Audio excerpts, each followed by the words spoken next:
আজ আমরা ঢাকা স্টক এক্সচেঞ্জের 5টি সুপার বস স্টক নিয়ে আলোচনা করব। কেন এই 5টি স্টক সুপার বস তার একটি কারণ হলো এই 5টি স্টক শুধুমাত্র নিজেরাই যে ঘুরে দাঁড়ানোর সক্ষমতা রাখে তাই নয়, পুরো মার্কেটকে চাঙ্গা করে দেওয়ার সক্ষমতা রাখে। গত মাস থেকে আমরা ধারাবাহিকভাবে এই 5টি স্টক নিয়ে আপডেট দিয়ে যাচ্ছি, কিন্তু বর্তমানে মার্কেট কারেকশন ফেজে থাকার কারণে অনেকেই আমাদেরকে রিকোয়েস্ট পাঠিয়েছেন স্টকগুলো নিয়ে আবারও আপডেট দিতে। যে 5টি স্টক আজকের আলোচনায় কভার করব সেগুলো হলো Beacon Pharma, Orion Pharma, Fortune, সিপাল এবং ইমারাল ওয়েল। আলোচনাটি শেষ পর্যন্ত শুনতে থাকুন। আলোচনাটি শুরুতেই সবাইকে রিকোয়েস্ট করব ডিসক্লেমার অংশটি আপনারা ভালো করে পড়ে নেবেন। পুঁজিবাজার ঝুঁকিপূর্ণ। আপনার কোনো পার্সোনাল বাই এবং সেলের কারণে আপনি যদি ক্ষতিগ্রস্ত হয়ে থাকেন সে দায় স্টক অবজার্ভার বহন করবে না। আলোচনাটি শুরুতে আরও একটি বিষয় ইনফর্ম করছি, যারা হোয়াটসঅ্যাপে আমাদের গ্রুপ সার্ভিসটি নিতে ইন্টারেস্টেড আমাদের সাথে যোগাযোগ করতে পারেন 01718286267 নম্বরে। এই নাম্বারে হোয়াটসঅ্যাপ রয়েছে, চাইলে হোয়াটসঅ্যাপের মাধ্যমে যোগাযোগ করতে পারেন। আমরা ট্রেডিং আওয়ারে বিভিন্ন মোমেন্টাম স্টকগুলোর বাই এবং সেল সিগন্যাল প্রোভাইড করে থাকি। এটি সম্পূর্ণ একটি পেইড গ্রুপ সার্ভিস, যারা ইন্টারেস্টেড তারাই শুধুমাত্র যোগাযোগ করবেন। এখন ফিরে যাচ্ছি মূল আলোচনায়। শুরুতে উইকলি চার্টে তুলে ধরছি বিকন ফার্মাসিউটিক্যালস লিমিটেডের অবস্থান। বিকন লাস্ট ট্রেডিং সেশনে 270.7 এসে ক্লোজ হলো, আর বিকন ফার্মার জন্য কি সাপোর্ট লাইন বর্তমানে 248। রিসেন্টলি এই সাপোর্টটিকে ব্রেক করে স্টকটি 223 পর্যন্ত নেমে আসে এবং ইমিডিয়েটলি স্টকটি তার কি সাপোর্টের মধ্যে এন্টার করতে সক্ষম হয়। বর্তমানে স্টকটিতে আবারও সুপার বুলিশ মোমেন্টাম ফর্ম করেছে এবং 2022 থেকে যদি আমরা ভলিউমের ধারাবাহিকতা দেখি, বর্তমান সময়ে আমরা লক্ষ্য করছি তার চেয়ে অনেক বেশি ভলিউমে স্টকটি ভালো প্রাইস অ্যাকশন হচ্ছে। সো স্টকটি আমরা লাস্ট টাইম যে টার্গেটটি সেট করেছিলাম 300, আমরা বর্তমানে আমাদের টার্গেটটিকে আপডেট করছি, কারণ আমরা লাস্ট উইক এই স্টকটির হিউজ ভলিউম আমরা লক্ষ্য করছি, হিউজ ভলিউমে লাস্ট উইক স্টকটি ট্রেড হয়েছে। সো যারা স্টকটিতে ট্রেড কন্টিনিউ করছেন কিংবা যারা নতুন করে এন্ট্রি নিচ্ছেন, কারেকশন ফেজে স্টকটির জন্য এখন গুরুত্বপূর্ণ একটি সাপোর্ট হচ্ছে 252 এবং আরেকটি সাপোর্ট হচ্ছে 261। এখন মার্কেট যদি অপরচুনিটি দেয় নতুন করে এন্ট্রি নেওয়ার জন্য, 250 থেকে 260 হবে একটি গুড এন্ট্রি পয়েন্ট। আর লাস্ট উইক আমরা লক্ষ্য করছি একটি গ্যাপ আপ করে স্টকটি প্রাইস অ্যাকশন করেছে। সো মার্কেট যদি আর কয়েকদিন কারেকশন মুডে থাকে তাহলে এই গ্যাপটি হয়তো ফিল করে স্টকটি ইমিডিয়েটলি হয়তো ইউটার্ন নেবে এবং ভালো প্রাইস অ্যাকশন করবে। বিকনের ক্ষেত্রে আমরা যে নতুন টার্গেটটি সেট করছি, আমরা আগের টার্গেটটিকে মডিফাই করছি। আমাদের ফার্স্ট টার্গেট হবে এখন 242। এখানে রয়েছে একটি রেজিস্ট্যান্স প্রাইস পয়েন্ট লেভেলে, এবং বর্তমানে যে ভলিউমের ধারাবাহিকতা, এই ধারাবাহিকতা যদি ঠিক থাকে এই রেজিস্ট্যান্সটিকে ইজিলি ব্রেকআউট করবে এবং তার যে রিসেন্ট যে হাইটি ক্রিয়েট করেছিল 390 এই জোনটিকে হয়তো হিট করবে এবং এই জোনটিকে ব্রেকআউট করে স্টকটি নিউ হায়ার হাই ক্রিয়েট করার সম্ভাবনা বেশি। সো আমরা এখন ফার্স্ট টার্গেট সেট করব স্টকটির জন্য 380।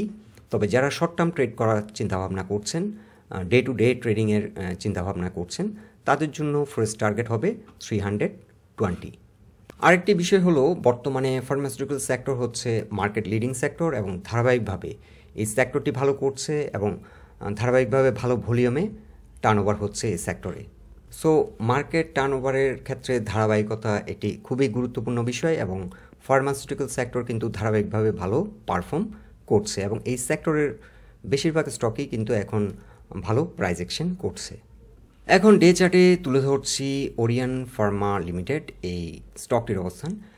ওরিয়ন ফার্মা লাস্ট ট্রেডিং সেশনে 84.7 এসে ক্লোজ হলো, আর ওরিয়ন ফার্মার জন্য এখন গুরুত্বপূর্ণ সাপোর্ট হচ্ছে 82.3 এবং 84ও এই স্টকটির একটি সাপোর্ট রয়েছে। সো এই স্টকটির জন্য এখন 82 থেকে 84 হবে একটি গুড এন্ট্রি। কারেকশনে যদি 80 থেকে 82 কিংবা 82 থেকে 84 এই জোনটিতে এন্ট্রি নেওয়া যায়, এটি হবে একটি গুড এন্ট্রি। আর ওরিয়ন ফার্মার জন্য এটি হলো একটি কি সাপোর্ট 79.7 কিংবা 80 হলো একটি কি সাপোর্ট। ওরিয়ন ফার্মা রিসেন্টলি 91 কিংবা 92 প্রাইস পয়েন্ট থেকে রিজেক্ট হয় এবং বর্তমানে কিছুটা কারেকশনে রয়েছে এবং কারেকশনে আমরা লক্ষ্য করছি ভলিউম কিন্তু কমে আসছে। সো সেল প্রেশার কিন্তু ধীরে ধীরে কমে আসছে, এটা একটা ভালো দিক। আর হচ্ছে স্টকটি একটি প্রাইস পয়েন্ট রেজিস্ট্যান্স ফেস করছে 91.9 কিংবা 92 থেকে 94 স্টকটির জন্য একটি রেজিস্ট্যান্স পয়েন্ট, প্রাইস পয়েন্ট লেভেলে। কিন্তু বর্তমানে যে ভলিউমের ধারাবাহিকতা, এই ধারাবাহিকতা যদি ঠিক থাকে এই রেজিস্ট্যান্সটিকে ইজিলি ব্রেকআউট করবে এবং স্টকটির জন্য আমরা এর আগে ফার্স্ট টার্গেট সেট করেছিলাম 104 কিংবা 108, কিন্তু আমরা নতুন করে এই স্টকটির টার্গেট সেট করছি 114। ওরিয়ন ফার্মার রিসেন্ট হাই ছিল 156 কিংবা 57 পর্যন্ত এটি প্রাইস অ্যাকশন করে এবং এখান থেকে কিন্তু একটা হিউজ ক্রাশ করলো স্টকটি। আর সাপোর্ট নিয়েছে 71.7-এ, যদিও এই স্টকটির জন্য একটি কি সাপোর্ট পয়েন্ট হলো 79.7, কিন্তু ফ্লোর উঠিয়ে নেওয়ার পর এটি কিন্তু অনেকটা নিচে নেমে আসে এবং ইমিডিয়েটলি কিন্তু কামব্যাক করে তার কি সাপোর্ট পয়েন্টে। এখন উইকলি চার্টে আমরা যদি আরও প্রিসাইজলি এই স্টকটির অবস্থান দেখি, স্টকটি কিন্তু উইকলি চার্টে বুলিশ, ডে চার্টে যদিও স্টকটি কিছুটা বেয়ারিশ আমরা লক্ষ্য করছি, উইকলি চার্টে কিন্তু বুলিশ। লাস্ট উইকের আগের উইকের তুলনায় লাস্ট উইক কিন্তু অনেকটা বেশি ভলিউম নিয়ে কিন্তু পজিটিভ প্রাইস অ্যাকশন করেছে। আর স্টকটি আমরা 114 আপাতত ফার্স্ট টার্গেট সেট করছি, এই কারণেই ঢাকা স্টক এক্সচেঞ্জে এটি কিন্তু একটি হাই পারফর্মিং স্টক এবং বর্তমানে যেহেতু ফার্মাসিউটিক্যাল সেক্টর মার্কেট লিডার হিসেবে একটি গুরুত্বপূর্ণ ভূমিকা পালন করছে। আর এই স্টকটি যেহেতু একটি হাই পারফর্মিং স্টক, আমরা আগে সেট করেছিলাম 104 কিংবা 108, এখন আমরা একটু মডিফাই করে 114 আমাদের ফার্স্ট টার্গেট সেট করছি এবং স্টকটির ক্ষেত্রে সেকেন্ড টার্গেট হবে 150। ইউজুয়ালি লো পারফর্মিং স্টক কিংবা মিডিয়াম পারফর্মিং স্টকগুলোর ক্ষেত্রে আমরা মিনিমাম এক্সপেক্ট করি যে 38% রিকভারি দেবে, কিন্তু এটি যেহেতু একটি হাই পারফর্মিং স্টক এবং এটি ভালো পারফর্ম করে, সেহেতু আমরা এক্সপেকটেশনটা রাখছি মিনিমাম 50% রিকভারি দেবে। আর যাত্রাপথে দুটো রেসিস্ট্যান্স, একটি হচ্ছে প্রাইস পয়েন্ট লেভেল রেসিস্ট্যান্স, এখানে রয়েছে 91.7 থেকে 94 পর্যন্ত কিছুটা রেজিস্ট্যান্স ফেস করবে এবং আরেকটি রেজিস্ট্যান্স ফেস করবে 104 প্রাইস পয়েন্ট লেভেলে।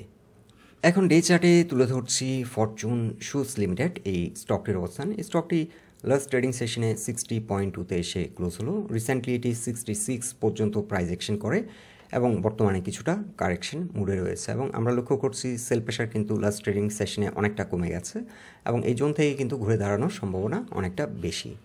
আর বর্তমানে এটি কিন্তু ডে চার্টে 20 এক্সপোনেনশিয়াল মুভিং অ্যাভারেজের উপর ঘুরে দাঁড়িয়েছিল, কিন্তু 50 এক্সপোনেনশিয়াল মুভিং অ্যাভারেজের কাছাকাছি এসে এটি রিজেক্ট হয় এবং লাস্ট ট্রেডিং সেশনে এটি 20 এক্সপোনেনশিয়াল মুভিং অ্যাভারেজ থেকে কিছুটা নিচে ক্লোজ হয়েছে। 20 এক্সপোনেনশিয়াল মুভিং অ্যাভারেজের সাপোর্ট লাইনটি ছিল 61 লেভেলে, যেহেতু এখন এটি ডে চার্টের ক্যান্ডেলটি 20 এক্সপোনেনশিয়াল মুভিং অ্যাভারেজের নিচে অবস্থান করছে, সেহেতু 61 এখন একটি রেসিস্ট্যান্স বলা যায় স্টকটির জন্য। আর এটি 20 এক্সপোনেনশিয়াল মুভিং অ্যাভারেজের উপর ঘুরে দাঁড়ালে ভালো পারফর্ম করবে এবং স্টকটির ক্ষেত্রে আমরা ফার্স্ট টার্গেট সেট করব 86। আমরা এর আগে 75 ফার্স্ট টার্গেট সেট করেছিলাম, কিন্তু যেহেতু স্টকটি আলট্রা হাই ভলিউমে ট্রেড হচ্ছে বর্তমান সময়, আমরা সেহেতু টার্গেটটি মডিফাই করে নিচ্ছি। আমাদের ফার্স্ট টার্গেট হবে 86। যাত্রাপথে 75 থেকে 80 এই জোনটিতে সিগনিফিক্যান্ট সেল প্রেশার ফেস করবে এবং বর্তমানে যে ভলিউমের ধারাবাহিকতা, এই ধারাবাহিকতা ঠিক থাকলে এই সেল প্রেশারটি অ্যাবজর্ব করে স্টকটি 86 এই টার্গেটটি অ্যাচিভ করবে।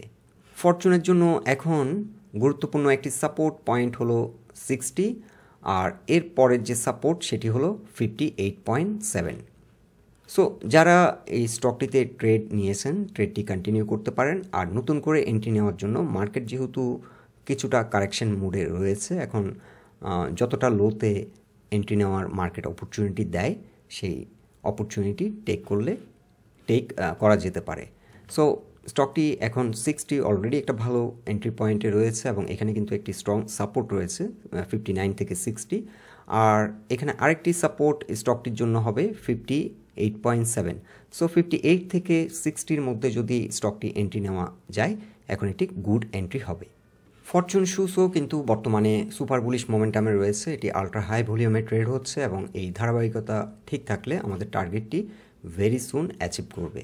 এখন ডে চার্টে তুলে ধরছি Sea Pearl Beach Resort and Spa Limited এই স্টকটির অবস্থান।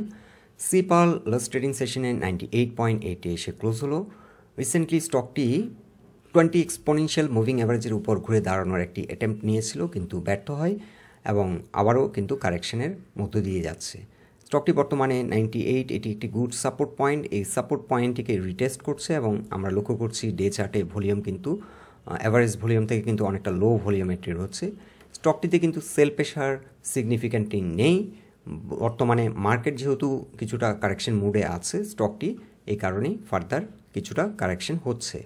এখন আমাদেরকে দু একজন শ্রোতা বন্ধুরা আমাদেরকে মেসেজ পাঠিয়েছেন, উনি হয়তো স্টকটি 104 কিংবা 3 প্রাইস পয়েন্ট লেভেলে নিয়েছেন এবং খুবই টেনশন করছেন।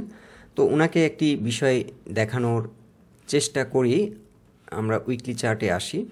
স্টকটির সিপালের রিসেন্ট যে হাইটি ক্রিয়েট করেছিল সেটি ছিল 327। এটি স্টকটির জন্য অল টাইম হাই এবং রিসেন্টলি এই প্রাইস অ্যাকশনটি করেছিল 2023 মার্চের দিকে।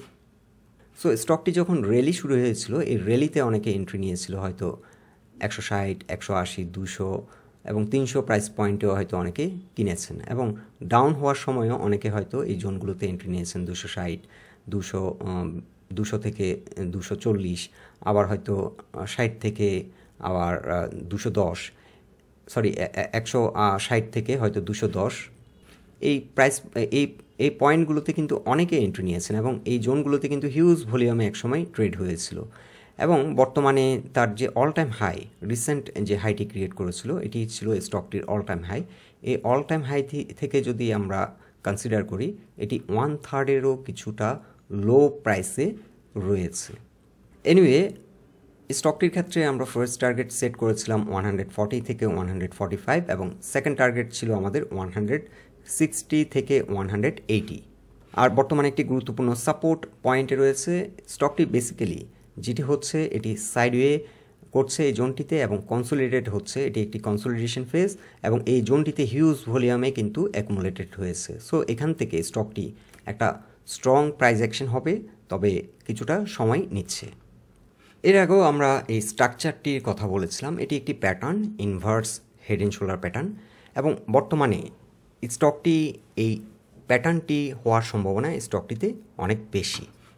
সো মার্কেট পারফর্ম করার সাথে সাথে সিপাল হয়তো তার যে রিসেন্ট হাইটি সেটিকে আবার চেস করবে এবং এই স্টকটির গন্তব্য অনেক দূর হতে পারে। আরেকটি ব্যাপার হলো, কিছু কিছু শ্রোতা বন্ধুরা মনে করে থাকেন আমরা একটি অ্যানালাইসিস দেওয়ার হয়তো দুদিন পর থেকেই হয়তো সেই সাইকেলটি কমপ্লিট করতে হবে কিংবা পরদিন থেকেই স্টকটির দাম বাড়তে হবে আর ইমিডিয়েটলি উইদিন 1 উইক কিংবা 10 ডেজের মধ্যে সেই সাইকেলটি কমপ্লিট করতে হবে, আদারওয়াইজ অ্যানালাইসিসটি ঠিক হয়নি। সো এই ধরনের মন মানসিকতারও কিন্তু অনেক শ্রোতা বন্ধুরা আছেন। এখন তাদের জন্য বলবো যে ক্যাপিটাল মার্কেট কিন্তু একটি ধৈর্যের বিষয়, আর ধৈর্য হচ্ছে এই মার্কেটের কিন্তু বিগেস্ট অ্যাসেট। প্রত্যেকটা স্টক তার একটা নিজস্ব প্যাটার্ন, একটা স্ট্রাকচার ফলো করছে। স্ট্রাকচারগুলো ক্রিয়েট হতে সময় লাগে। সো আমরা যে প্রজেকশনটি করছি আপনারা নোট করে রাখতে পারেন এবং মার্কেট 6 মাস কিংবা 3 মাস পর দেখবেন এই স্ট্রাকচারটি ফর্ম হয় কিনা। এখন ডে চার্টে তুলে ধরছি ইমারাল্ড ওয়েল। এই স্টকটিও কিন্তু বর্তমান সময়ের একটি সুপার পারফর্মিং স্টক এবং সিগনিফিক্যান্ট কারেকশন হওয়ার পর বর্তমানে এন্ট্রি নেওয়ার জন্য সুইটেবল অবস্থানে রয়েছে।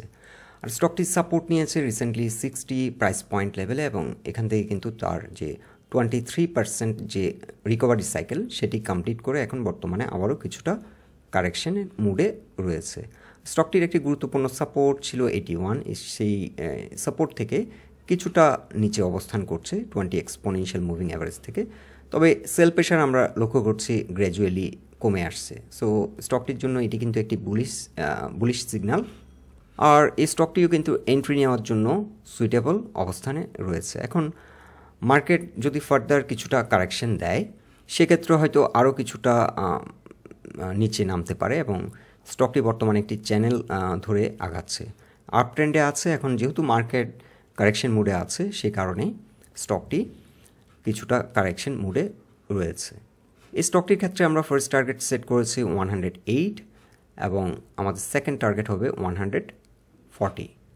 সো অনেক স্টক কিন্তু প্রাইস কমলেই যে সবগুলো বেয়ারিশ তাই নয়, কিছু কিছু স্টক প্রাইস কমলে কিন্তু বুলিশ কন্ডিশন রিপ্রেজেন্ট করে। যেমন এখানে ভলিউম সাথে কিন্তু প্রাইস কমছে, ভলিউম কমছে, প্রাইস কমছে, এটি কিন্তু একটি বুলিশ কন্ডিশন। এছাড়া উইকলি চার্টে যদি আমরা স্টকটির অবস্থান দেখি, উইকলি চার্টে কিন্তু স্টকটি বুলিশ। এখানে যে ডাউন ট্রেন্ডটি ছিল, ডাউন ট্রেন্ড থেকে স্টকটি বেরিয়ে আসলো এবং এখান থেকে ভালো প্রাইস অ্যাকশন করবে এবং আমরা যে টার্গেটটি সেট করেছি টার্গেটটি সোনার হয়তো অ্যাচিভ করবে।